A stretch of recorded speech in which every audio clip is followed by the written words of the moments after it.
And this happens a lot more than people think. That I want the best for mama. I want this, I want that.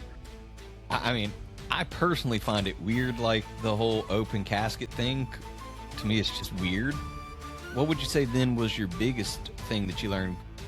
The brother knocks the sister slap out. It's like the Boy Scouts say, you can never be over-prepared for something that happens.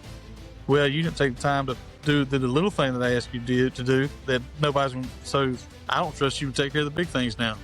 So everything that happens, exactly, it all falls on my shoulders. Exactly. Not anybody else. Because like you said, the buck stops with you, and this is you. He was always very resilient. I would say very resilient, no matter what position he was in. So when I die and I get to the pearly gates, that same old lady in my mind is going to be sitting on the other side of the gate saying, I saw what you did.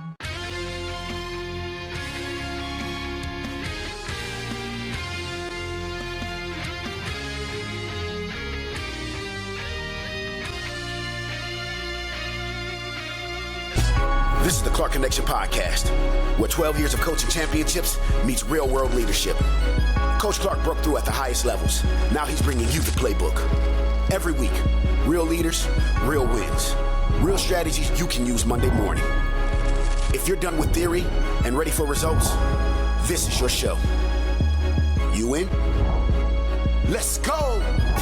And welcome back to the Clark Connection Podcast, where leadership growth and real conversations collide.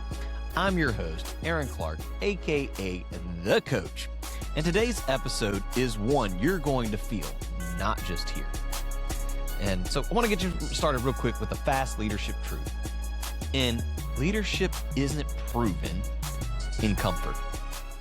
It's revealed in pressure. And so before we jump in, I want to take a moment to thank the sponsors who help make this podcast possible. The Clark Connection Podcast is powered by Coach Clark Leadership and Development. We help organizations develop leaders who multiply leaders through live training, executive coaching, and cultural strategy. And if you want to grow alongside other serious leaders, join our Leadership Multiplier School community. It is a space built for intentional leadership growth, connection, and accountability. Learn more at CoachAClark.com. This episode of the Clark Connection Podcast is proudly brought to you by Hubbard Flooring Studio. Leadership, growth, and success all start with a strong foundation, but the details matter too. Vicki and her team don't just specialize in high-quality flooring. They also offer Hunter Douglas blinds, bringing both function and design together in one place.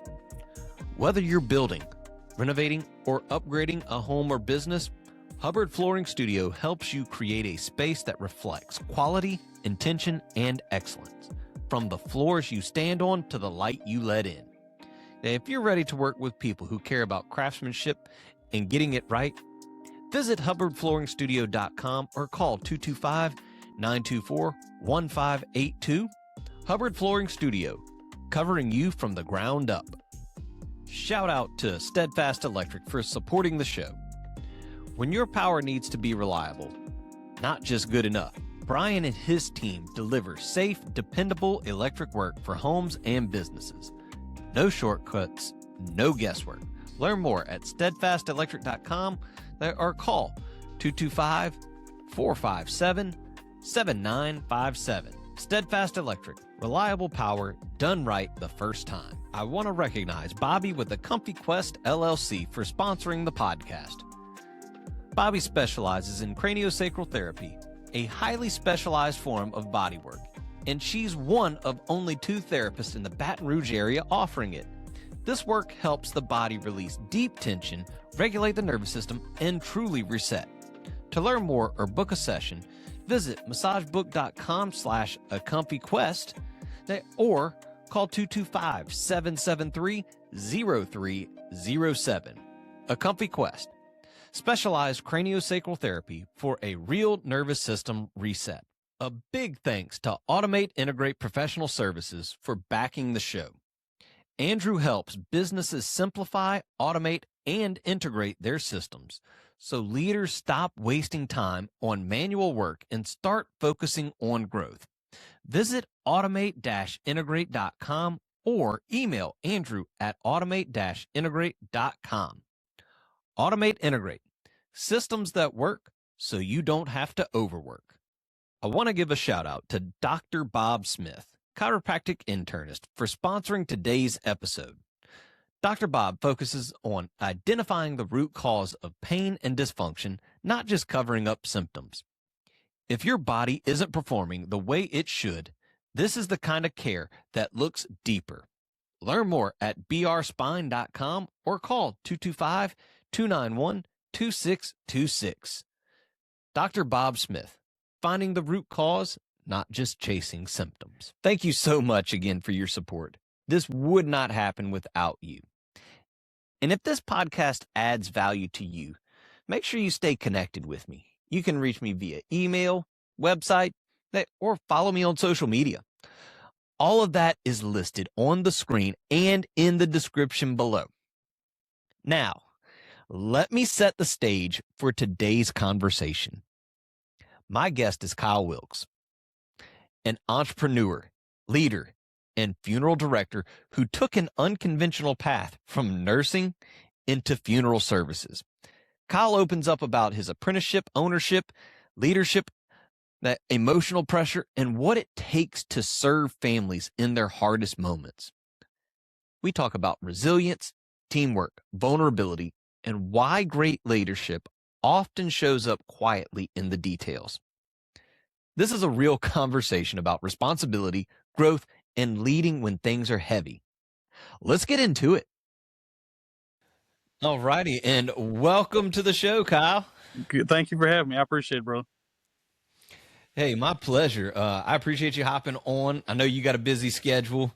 Just talked about that. And so, all right. So how did you get into the funeral home business? Because I mean, from what I remember, we played college ball together, is you were going into the medical field. I couldn't remember if it was like PT or if you were going into nursing or something. And now the funeral home. Yeah. So how did we get there? Well, you got a good memory. You got a good memory because yes, I was going to the medical field. I was wanting to go be a nurse anesthetist, and and I was in nursing school and things like that. And I was working at a hospital, and people passed away at the hospital, and things happened. I got more and more used to being with the families because the funeral home say, "Hey, you're big, come help me move this person." I said, "All right." So I got more and more used to being around the families and things like that. And I said, "Man, this is where I want to be." So a funeral director came in there, and I said, "Hey, what I got to do to be a funeral director?" He told me I had a graduate degree in that. So I dropped out of nursing school and enrolled in funeral services, and here I am 18 years later. Okay, so, all right. Is that like a specific school that you go to, or is it like a like a proprietary school? Or sorry, can you go to college and do that? Like any local university? There's 50 accredited schools, and well, at the time I went to school, which was a million years ago at this point, at the time I was in college, there was 50 accredited schools in the country, and 2 of them happened to be in Georgia. So I went to a tech school. I went right there to a tech school. There was a tech school and a private school, and so I ended up going to the tech school right here at Geechee Tech College in Statesboro, and I was already going to school at Georgia Southern, which is in Statesboro. So I just like, man, crap, I got to look at funeral service education. So I Googled it because I didn't have a clue what I was doing, and Googled it, and it just so happens the next school on the other side of the trailer park that I was living at the time, and it was all broke college kids living in a trailer park, and happened to have the funeral services program. So I just, instead of taking a left at my driveway, took a right down my driveway, and I lugged up, didn't have to go 4 hours down the road to the next college. That's cool. Yeah. But now, how long was that school? It is, you go to school for at the time, you go to school for 2 years, and then you have to do an 18-month apprenticeship. And at the time, you could do your apprenticeship before school or after school, while you're enrolled in school, but you couldn't do it while you were enrolled in school. So it took me about 3.5, 4 years to get that degree, and be licensed as a funeral director in Baltimore, state of Georgia. Okay.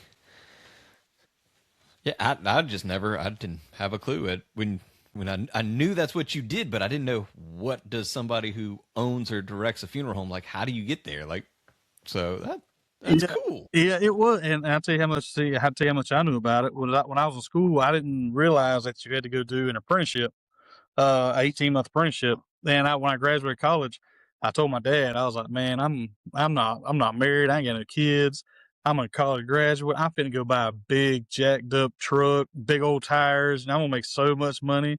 I'm so excited. And then he said, you got to do an apprenticeship. I was like, what? So I ended up, nobody wants to hire you apprentice because, just well as I do, nobody wants to, got no experience, nobody wants you. Right. So I ended up working at a funeral home about an hour and a half down the road for 18 months, making $7.25 an hour with a college degree. And man, it was rough, brother. It was rough. I mean, like sleeping in the funeral home couches at night because you didn't have gas money to get home before payday, stuff like that. But I wasn't married to having a kid, so I enjoyed it. And I was lucky enough too because that funeral home had a bathroom, shower, and all. So I would just sleep on the couch and wake up and take a shower or whatever, and everything. So by the time people started getting 8 o'clock in the morning, they just like, "Man, you're here early." And I was like, yeah, nothing to it. That's funny. Like, I didn't know that. Mm-hmm. Oh man. Yeah. I enjoyed it though. Like I said, I didn't have no wife, no kids, so you can do stuff like that back then. You don't have no responsibilities. You can just willy nilly, and whatever happens, happens. Just I enjoyed it. Yeah, well, I know because we're both friends with Cameron Acord. Yes. And so I remember whenever that was one that I always used to giggle at him whenever he was coming up through the ranks, and he was a GA. I don't remember where he was at, but he was like, "Yeah, just slept on the couch. I would just tell Mr. Clarence, yeah, I'm gonna be in here. Don't set the alarm." Yeah. I think I know at one point he was with the New England Patriots, and last time I talked to him with the New England Patriots. So he's with the Giants now. He's with the Giants now. Okay, I'm proud of him, man. I'm so proud of him. He the special teams coach for the New England Patriots. So man, I'm super proud of him. This little old kid's from Belhaven College. Got old blue cheese, Yeah. Oh yeah. I was about to say, now you go have to tell him. All right. So that's his nickname for me, but how did I get that? Yeah. So we're in like orientation or whatever, and everybody's got to do a thing. You stand up and tell them where you're from, and I stood Kyle Wilkes from Vidalia, Georgia, whatever like that, and them boys from Louisiana, they all got a little twang or a little Cajun in their voices and things like that. And I was, like I said, I'm from Georgia. I never heard nobody talk like that. And he stood up and said he was from Bella Chase, Louisiana. All I heard was blue cheese, Louisiana. I looked at him. I said, "Where on the love of God's name is blue cheese, Louisiana?" And this stuck. Like I said, that's just how we got there, and we've been friends for 20 years now, and in my phone he's still blue cheese. So that's how that went. Oh yeah, no, it's hysterical because I just remember when you said, and I was just like, "What?" And you're like, "I'm just gonna call you blue cheese from here on out." And I was like, "Whatever." Well, yeah, just me. And here I am telling you, I'm gonna call you blue cheese from here on out. Like, okay, whatever, weird guy. Yeah, because I mean, like that's my first introduction to Kyle Wilkes, as I call you. Yeah. That's that. Yeah. And here we are, 20 years later. You still live in Louisiana, and I'm over here on the East Coast, and I think world of you, and I'm still glad to be able to call you blue cheese this day.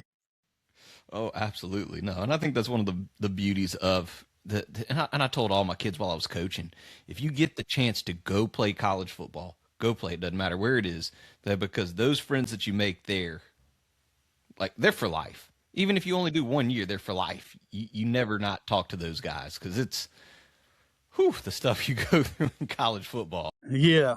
And just as I do, high school football and all is really fun, but the hours and hours of just team meetings and working out and practice and traveling together, going to see different parts of the country together, while we travel on away games, a lot of inside jokes, a lot of inside stories and stuff. Just you get the opportunity to live life and have stories to share with your friends. Oh yeah, absolutely, absolutely. So no, I'm forever grateful for that, and Yeah.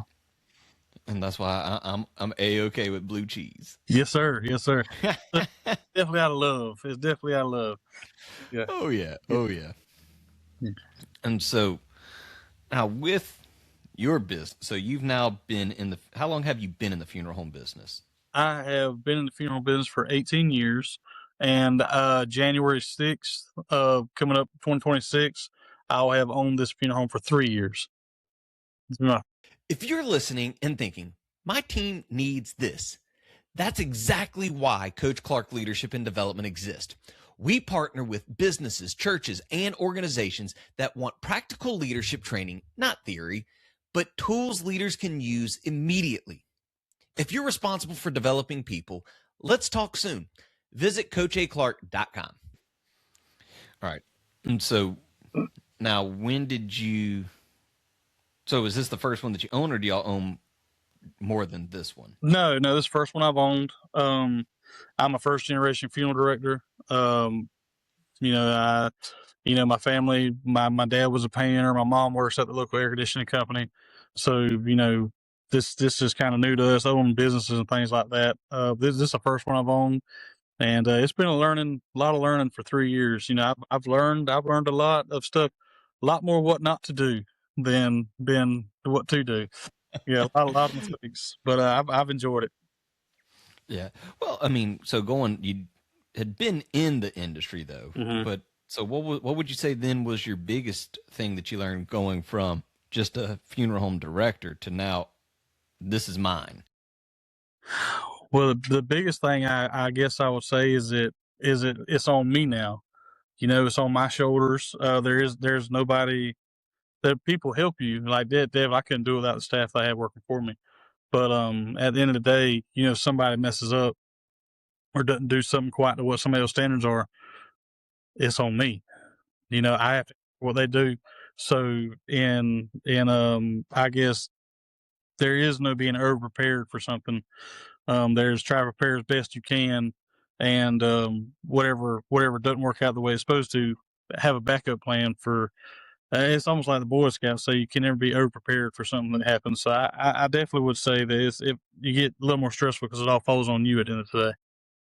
Yeah, I could definitely see and say that, that whenever it all falls on you, that's one that I tell people too, is that the buck stops with me. So everything that happens, exactly, it all falls on my shoulders. Exactly, not anybody else. And people don't like you may not have even been at the funeral home. Yeah. Somebody did something that somebody else didn't like. They're blaming you because you should have known better. And it's like, that's right. They're not going to say XYZ did. They're going to say at Wilkes Funeral Home that Kyle Wilkes owns. They put that wrong shade of lipstick on my mama, and I'm gonna give them a bad review or something like that or whatever. And it's just.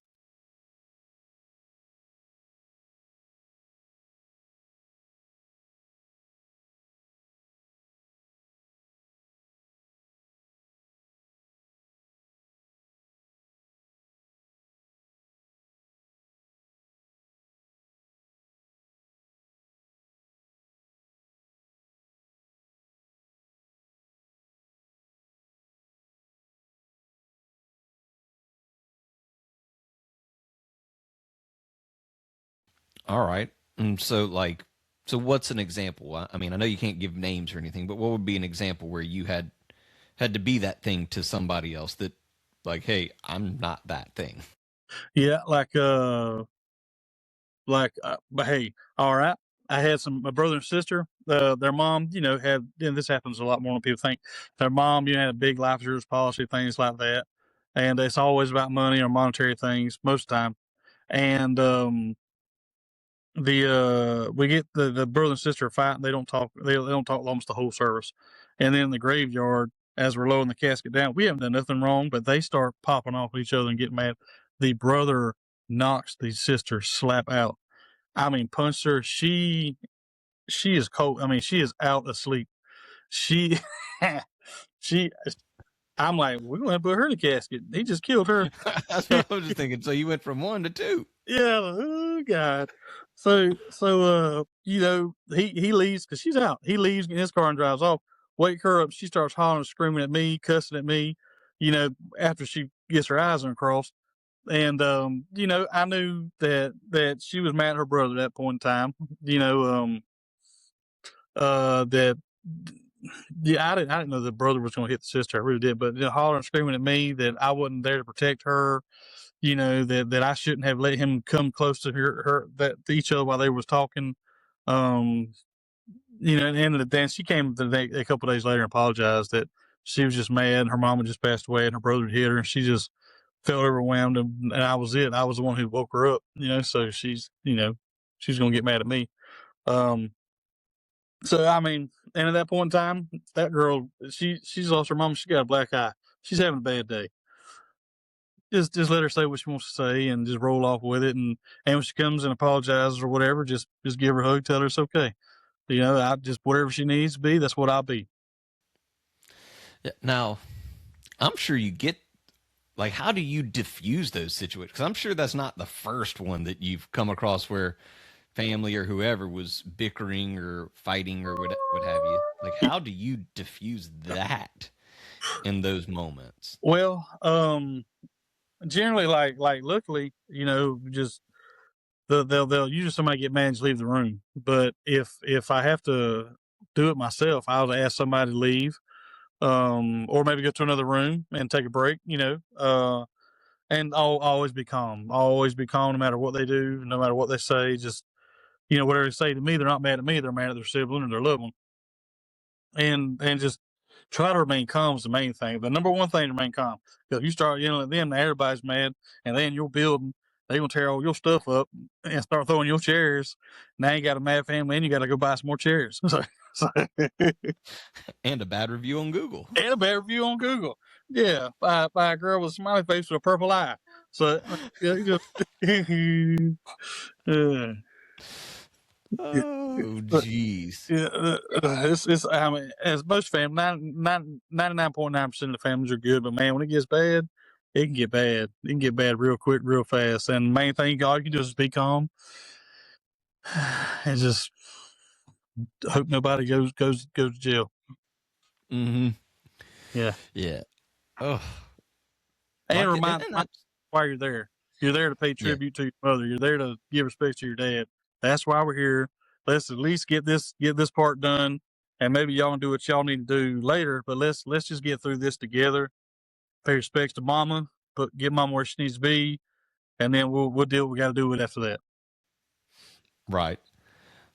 But that applies to just about any situation. If whatever business you're in, if you're dealing with an angry customer, you can't meet their level of anger. You almost have to intentionally and I'm going to go back down here. Yeah. That way you can't get mad at me. Yeah. To force them to calm down. Yeah. Yeah. And I got my office manager, she's my first cousin. And she's like she'll pop that head and she'll start just she will jump on somebody in a heartbeat. And I'm like, all right, now if you think I'm bad or you try to deal with me, I'm just gonna say my cousin here, and then everybody's gonna be fighting. So I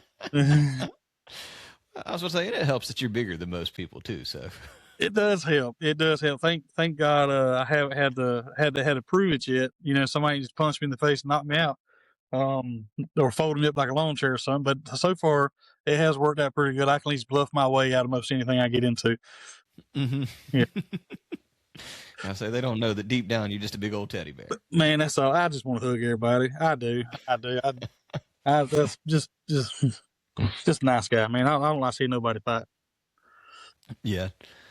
No, and I mean, especially right then at that moment, because tensions are already high. The emotions are already high, and that's important. That they get to see that calm, that we're gonna be fine. Everything's gonna be fine. Don't be fighting over the cup your mama left your sister. That you wanted that cup and now she's dead, and and your brother told you 2 days ago that that's my cup, and now here you are at the funeral home throwing each other against caskets. We want to take a quick moment to shout out today's premier sponsor, Vicky with Hubbard Flooring Studio. Leadership always starts with a strong foundation, and so does your home or office. Vicky and her team don't just cover floors, they help you step into excellence one plank, tile, or carpet at a time. And now, they are offering Hunter Douglas blinds, giving you the ability to set the tone, control the light, and create the perfect environment to lead from. Hubbard Flooring Studio, where strong foundations and bright visions begin. That doesn't bode well. No. And so, I had a question. So I'll get everybody to fill out a questionnaire there before. And one of the questions on there that was what one experience helped shape your leadership style. And so I kind of want to get the backstory on your answer on that. You said getting belittled for not knowing what to do. Yeah. So what happened with that? Because I could definitely see where that would shape how you lead. Yeah. Well, like me, you met my brother. We all played college football together. Mm-hmm. My dad, we was growing up. He was not one of these. He had short temper, to say that.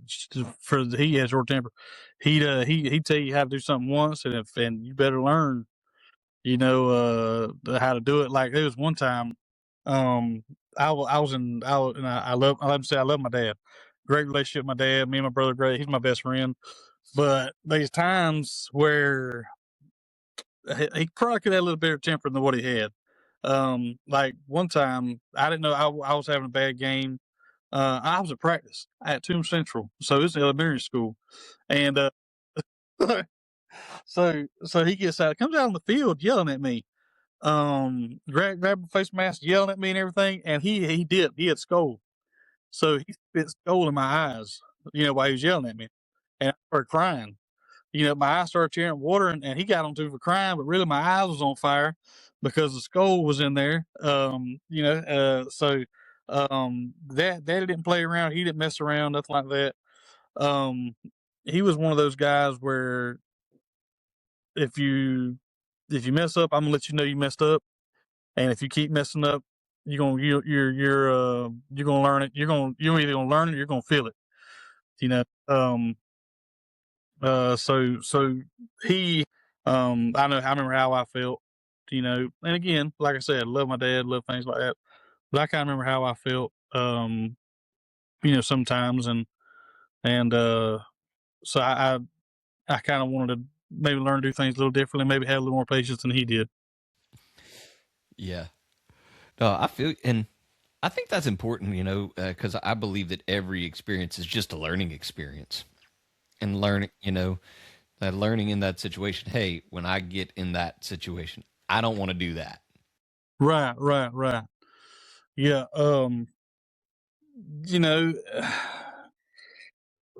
That's kind of what it is. It kind of. So, man, I remember how I felt when this was a reaction to something I did. So, let me not feel like that. And I try to apply it to my kids a lot. And my wife should tell me, Kyle, you're starting to pick up stuff you want to throw across the house.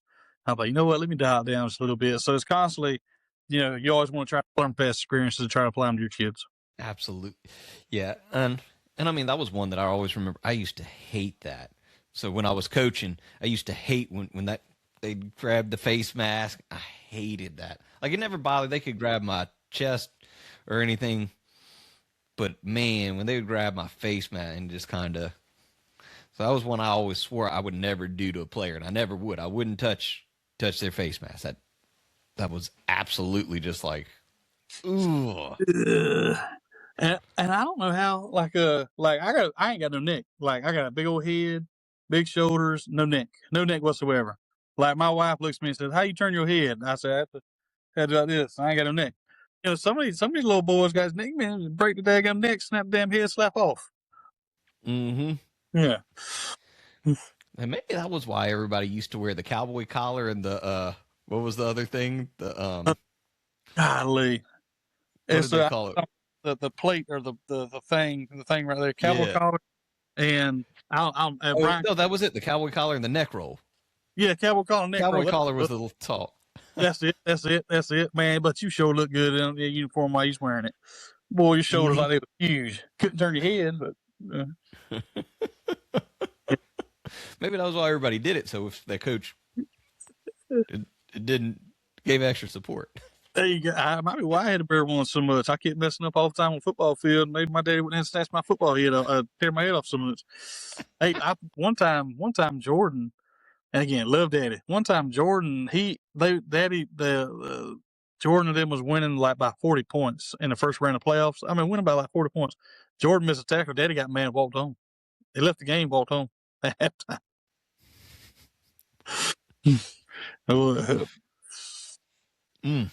Yeah. But yeah, no, I like that. That you said learning. Hey, because I was belittled for not knowing what to do. But then I think that was one that you said in here that I thought was so applicable. The one lesson you've learned through entrepreneurship or leadership is that if your employees fail at a task, it's because you failed to give them the tools to do their job. I'm one of those people that if somebody's failing around me, what can I do to make them better? And I feel like in this business, I've done it for almost 2 decades. If my workers or my people who's here to help me and help these families are failing, it's my fault. I haven't trained them or I haven't given them the proper tools to do what they need to do. So I feel like it really starts from the top down. And if somebody's not doing what they need to do, maybe I need to look at my job as more a little more areas I need to be better at what I need to do too.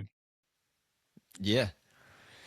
No, I agree. I think it wholeheartedly falls on us as the leader because, I mean, it's not the person that's sitting on a bench. They fire the head coach whenever the team's losing because I wish more businesses ran like a football team did or a football or a sports organization because sports organizations, man, they hold that.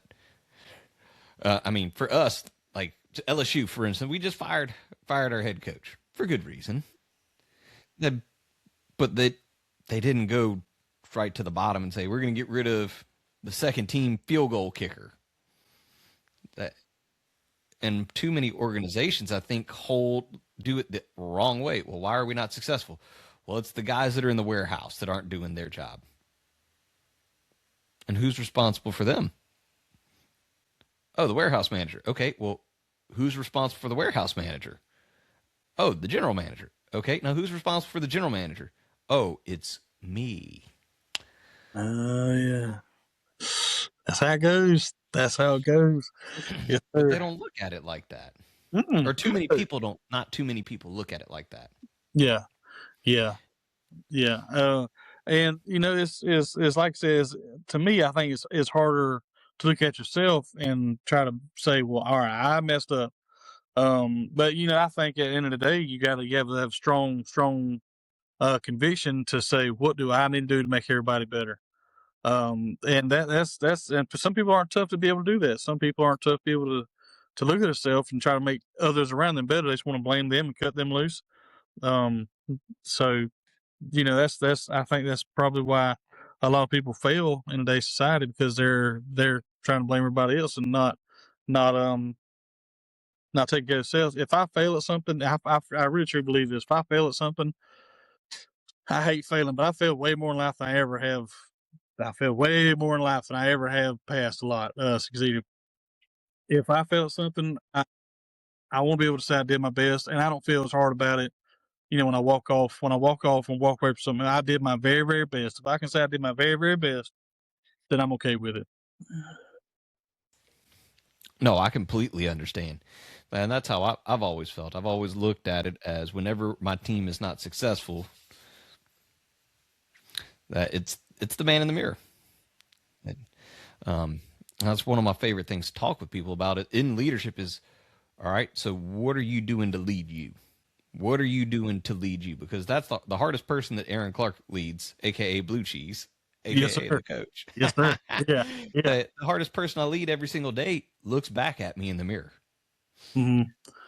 That's hard because you know if you come up short or have a shortcoming for that day, you know it. Mm-hmm. Yeah, you can't lie to yourself. I mean, you can. You can't. I guess you can choose to believe yourself if you want to. Yeah, yeah, yeah. But I would say that's you leading yourself is the hardest person to coach because you know you better than anybody. Mm-hmm. Yeah. Oh yeah, and I guess it was a few weeks ago. I don't remember exactly, but was having one of those awful days, and I ended up having all right, I got to leave to just kind of get away, kind of like you were saying.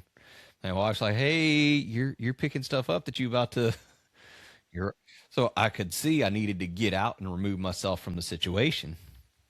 Well, I came back 3-4 hours later, and nobody no, I was surprised nobody was like, "Hey, you feeling all right? You good?" They most didn't even know I was on the edge. I was like, "All right, well, maybe I'm better at this than I think I am."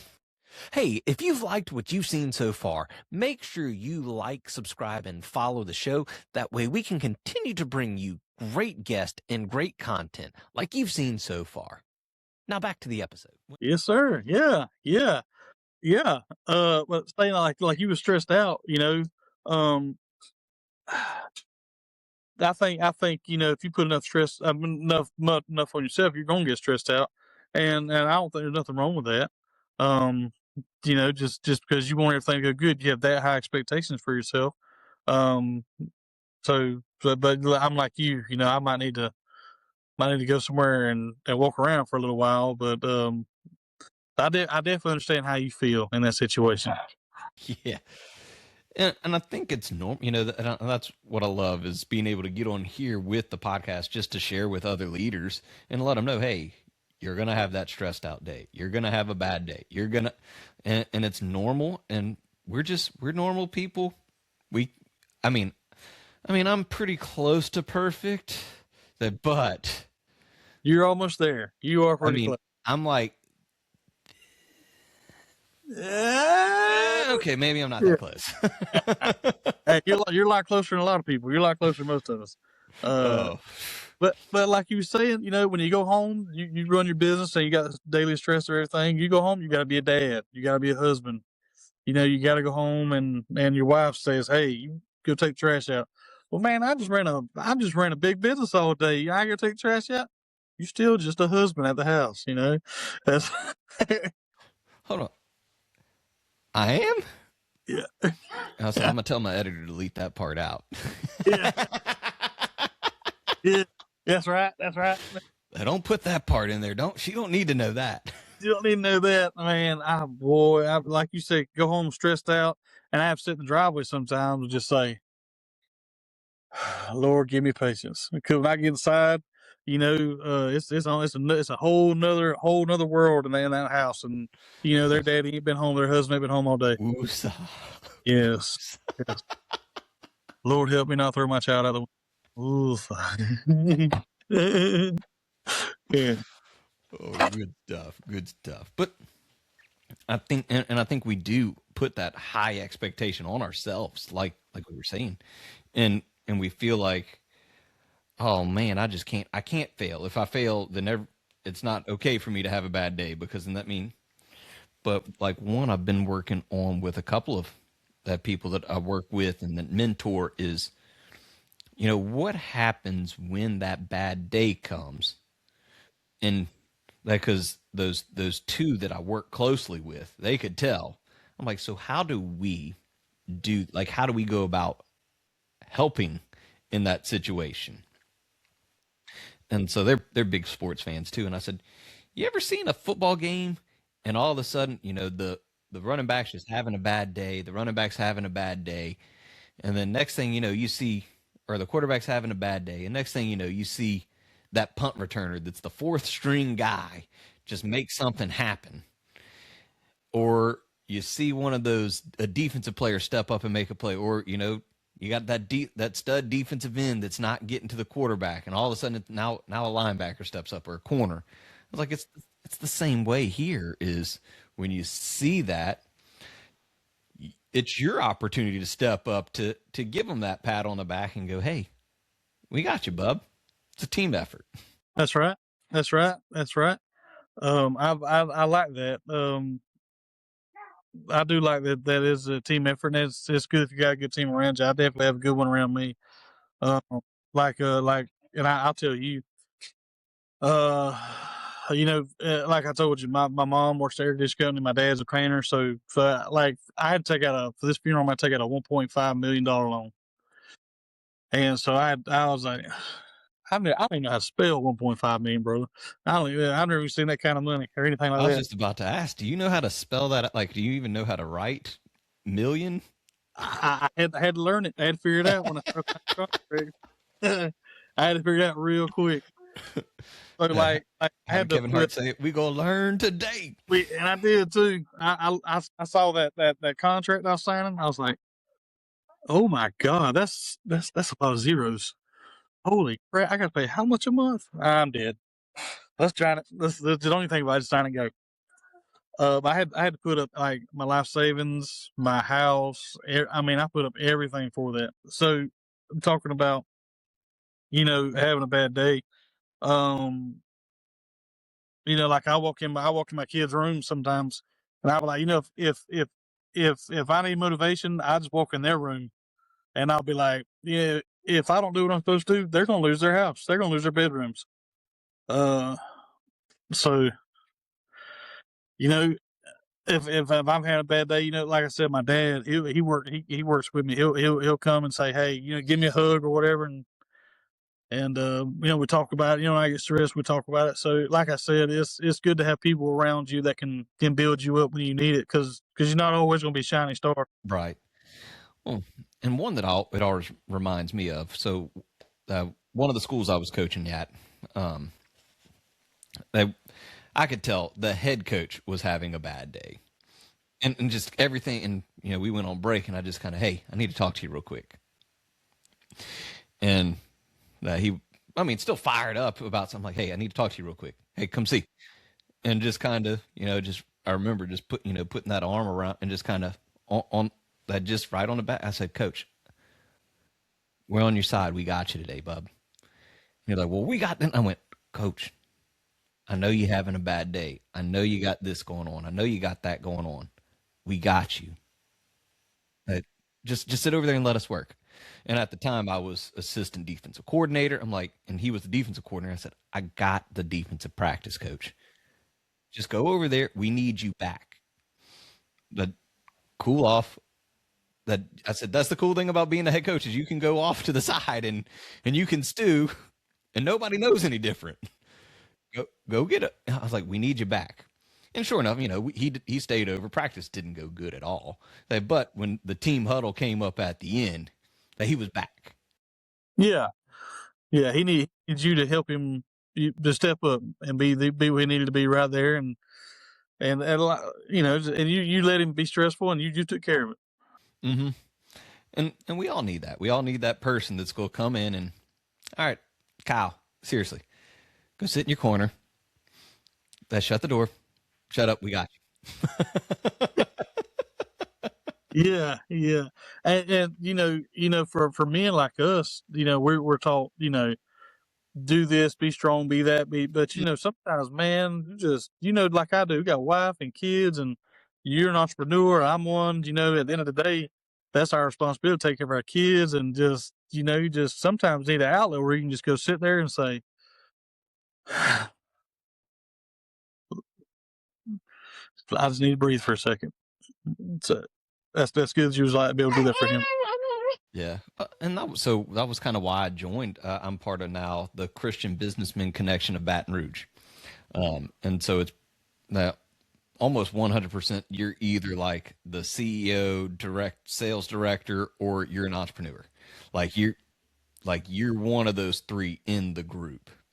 And being able to be a part of that, to have that person when you're having a bad day, to, hey, I need somebody who understands exactly what I'm going through right now and is going to talk me off the ledge. Yeah. Like, would you say, whenever you just started out doing what you was doing, I don't think that the person you are now could relate to the person you was back then, because hadn't had those experiences. How are you going to talk to somebody that's had experiences you had if you haven't ever had them?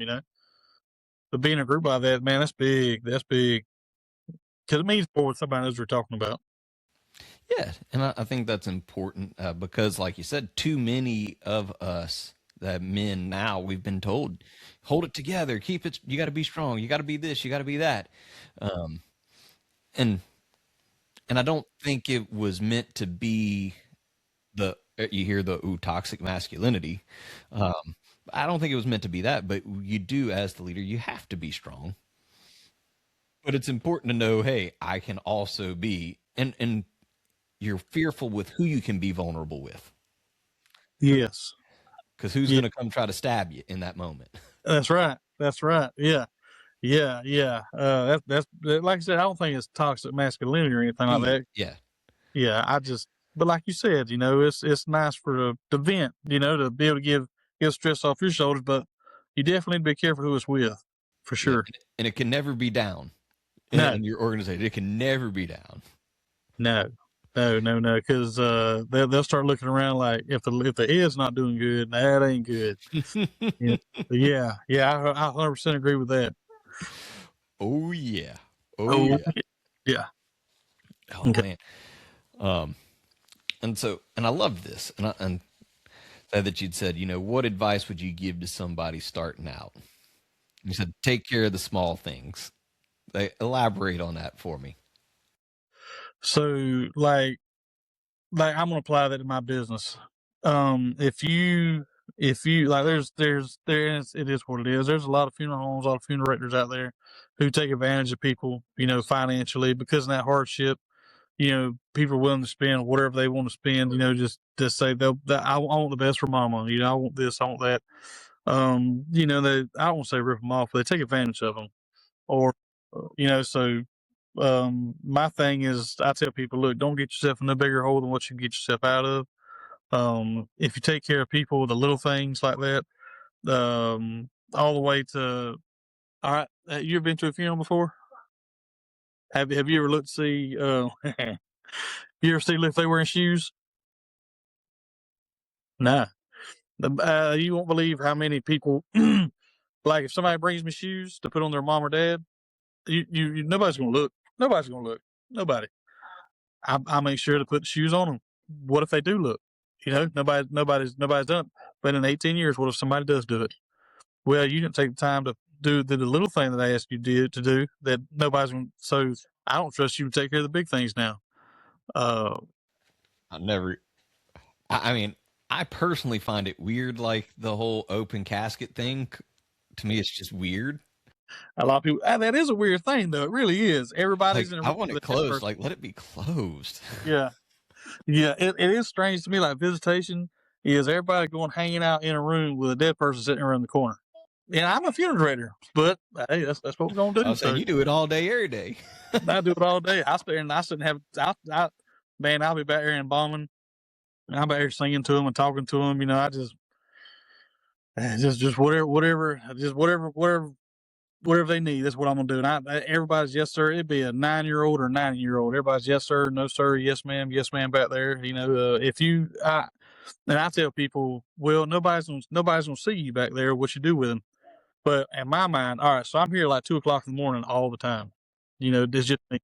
And if I hear a creak or something, like a door, something doesn't sound right. In my mind, I said, all right, I was good to you. I was nice to you, treated you respect. I was nice. Be nice to me. Don't scare me. Don't make me run out the window or something like that, Yeah. So that's like a fail safe I got myself. And then I say, this lady's passed away. So when I die and I get to the pearly gates, that same old lady in my mind is going to be sitting on the other side of the gate saying, I saw what you did.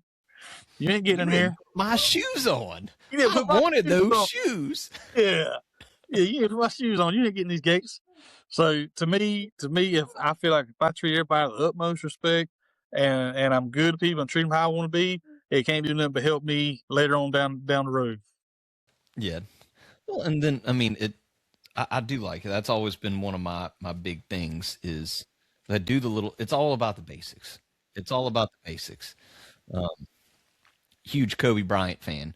And you've probably heard of like training sessions of him, and like his first training session of every single day was the basics: dribbling with his right hand, dribbling with his left hand, bouncing the ball back and forth, doing square drills. And he was like, "Nah, I'm gonna be better at the basics than everybody. That's why I'm the best." Yeah, he was probably arguably one of the best arguably the best basketball player, surely definitely one of the best ever. Yeah. So if he can argue with him about the basics, that speaks for itself. If you're watching and not ready for full organizational training, but you want to grow personally, I'd like to invite you to join our Leadership Multiplier School community. It's a community of positive, growth-minded leaders who are serious about developing influence and helping others do the same. If leadership matters to you, you belong in that room. Let's get back to the show. And so as we're kind of winding down, one of the things I like to ask everybody is, I believe that leaders are readers. Not all readers are leaders, but all leaders are learners. They're constantly looking to get better. And so what would you say is one book that all leaders or entrepreneurs should read? Well, I got a weird point of view on things, but I read my questionnaire was Catch Me If You Can, and I didn't know at the time. Sorry, my kids are about to fist fight each other. There was a movie. At least it's yours and not some other siblings. Yeah. Oh my God. Yeah. At least I can whip these two. Yeah. Yeah. They tear something up, I'll put them to sleep. Yeah, Tom Hanks and Leonardo DiCaprio. Leonardo DiCaprio, he was always in that movie, in the book, Frank Abagnale. He was always very resilient. I would say very resilient, no matter what position he was in. He studied. Not saying he was the most honest guy in the world. He did steal money. So I say it definitely not, but if you look at the way he went about things, he was very resilient. What he got himself into, he got himself out of with just what he thought of, and he committed to it. Whatever. My boy acted like he was a doctor. He committed to it. He got in trouble for things he did, but he committed to it. He's very resilient.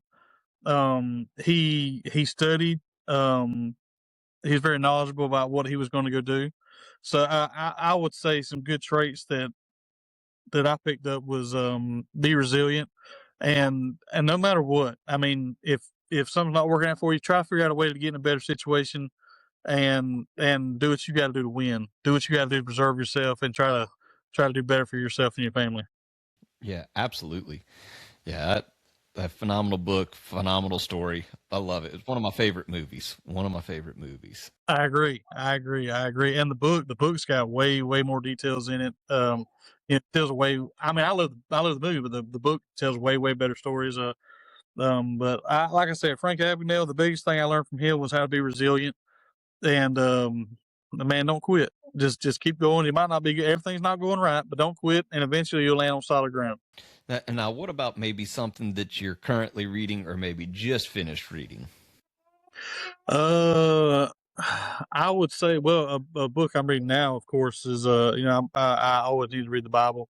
And then I every time I think that right now I'm reading Acts, the book of Acts, and they're just starting a new church, and the Pharisees and things like that, they're like, hey, y'all ain't gonna talk about this dude Jesus anymore. Y'all don't talk about him. So they keep whatever, gonna talk about him, whatever, and they get locked up. But my boys get locked up, for doing what they're supposed to be doing right, and even in that, while they're locked up, they still did what they felt was right. And at the end of the day, good Lord saw them through it, and they got out of jail. They walked right through past the guards, and that's what I tell myself. Kyle, at the end of the day, people have been in a lot worse situations than you're in. Yes, it doesn't look good because, even though you try as hard as you can, owning a business sometimes don't look good. There's been some nights where I've been on my back porch praying, this ain't going good. Oh Lord, if you see it fit, help me out. And he's blessed me. He has blessed me tenfold. So just at the end of the day, just rely on God and not your own understanding, no matter how bad you want to. And, at the end of the day, it might not be what you thought it should have been, but it definitely work out better than you plan on it working out, and he'll take care of you. Absolutely. And so, Kyle, last question I like to ask everybody. What's one thing that I should have asked you that maybe I didn't ask you? I would say, what is the most adverse thing that you've been through that you came out as a better person because of it happening? So what would you say is the most adverse thing you've been through as a person that's you've come out better on the other side as a person? I probably shouldn't have told you. I probably should have answered that question. I probably should have this podcast was over and then going on about my business. I should have texted to you after this podcast over. Too late. Yeah. You're on the line. You're on the hook. I'm on the hook for sure. Well, God, I might get in trouble for this. I'm gonna say the most adverse thing I ever did was in 2020. I got divorced. That was a horrible thing to go through because I had 3 kids. Had 3 kids, 3 little girls. And so that was probably the most horrible thing that I could have gone through. And not saying it's anybody's fault, no, nothing like that. It takes 2, and I definitely have I'd probably say 99.9% of the blame, because that's just how I am. I blame myself for stuff not working out. But I'm a lot stronger than I was before I went through that. I think I'm a lot better parent than I was before I went through that. I'm definitely, luckily I got remarried, to my wife, who really love her to death. She wants to kill me a lot of times, but I'm definitely better because of her. But I'm a better husband now because of it. Probably can't tell with me talking about I'm gonna throw my kids out the window. But I'm definitely a better dad. I want to promise. God, my kids are fighting right now. I'm saying I'm a better dad. My kids are fist fighting right now. You're teaching them character, how to solve their own problems. You're teaching problem solving. Yeah. Dad's not always going to be there to help you out. You got to figure it out for yourself. So that was probably the hardest thing I went through, and I had to really learn to lean on God, and even though I put myself in a situation that was not good for me, here I am. I'm in a better situation now, and it's all worked out. Like I said, I took my own advice and just said, Lord, I as dumb as I am, if you'll just help me through this, then I'll be okay. And I got great children, a beautiful wife, and supportive family. And so, Kyle, anybody wants to reach out to you and get connected, how do they get connected with you? I'm on Facebook at Kyle Wilkes, Wilkes, and then we got Wilkes Funeral Home in Vidal, Georgia, and then I got of course the website wilkesfuneralhomega.com.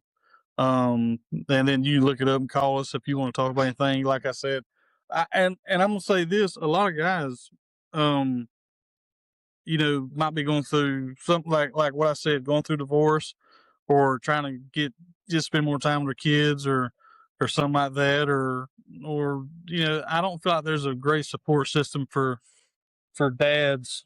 Come here, my poor baby. I don't feel like there's a great support system for dads going through stuff like that. I definitely didn't have a lot of support, and I feel like if anybody feels like this time of year is hard on a lot of people, the kids not being around, things like that, if they ever need something, need help, or need somebody to know they care, I love to help whoever I need to help at that time of need too.